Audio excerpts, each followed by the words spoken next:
이 정보 너무 좋지 않나요? 뉴저지 부동산 시장에 큰 변화가 시작됩니다.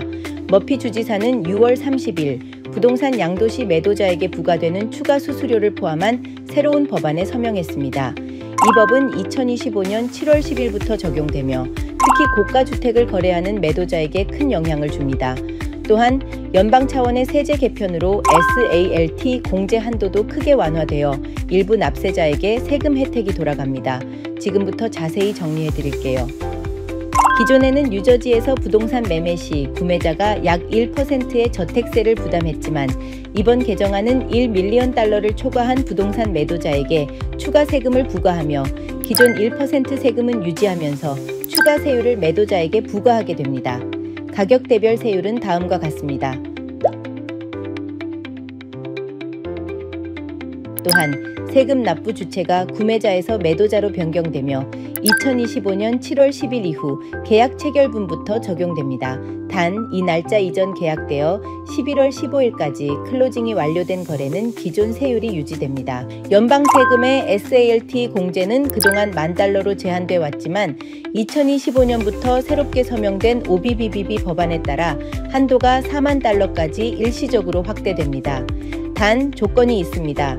가구의 MAGI가 $500,000 이하일 때만 전체 공제 가능, $500,000 초과 시 초과 금액의 30%만큼 단계적으로 공제액 축소, 2029년까지 매년 $40,000 공제 한도 적용, 이후인 2030년부터는 $10,000로 복귀 예정.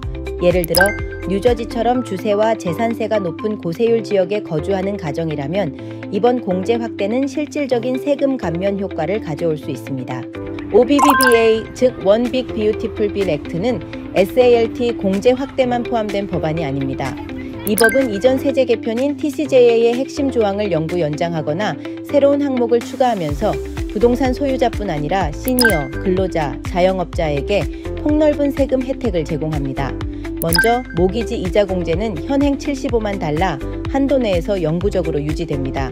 이로 인해 고가주택 구매자도 이자 부담을 일정 부분 세금 공제로 만회할 수 있게 되었죠.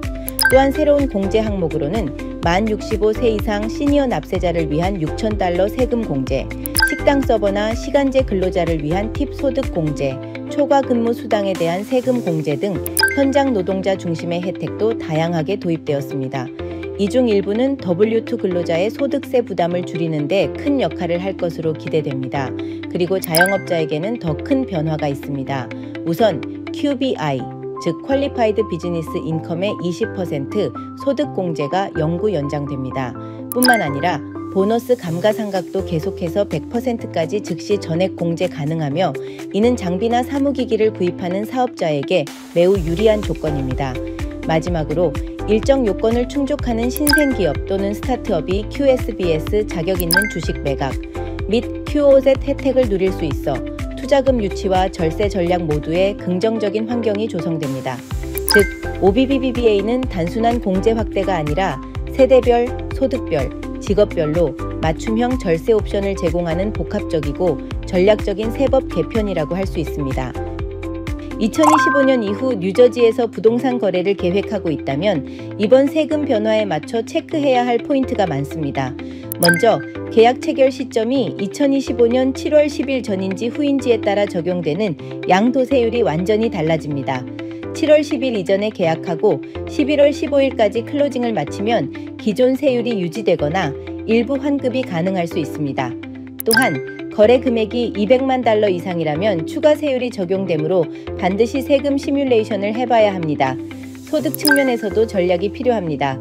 가구의 MAGI가 $500만 이하라면 SALT 공제를 $40,000까지 최대한 활용할 수 있기 때문에 세무사와 함께 소득 구조를 조정하거나 절세 시나리오를 검토하는 것이 좋습니다.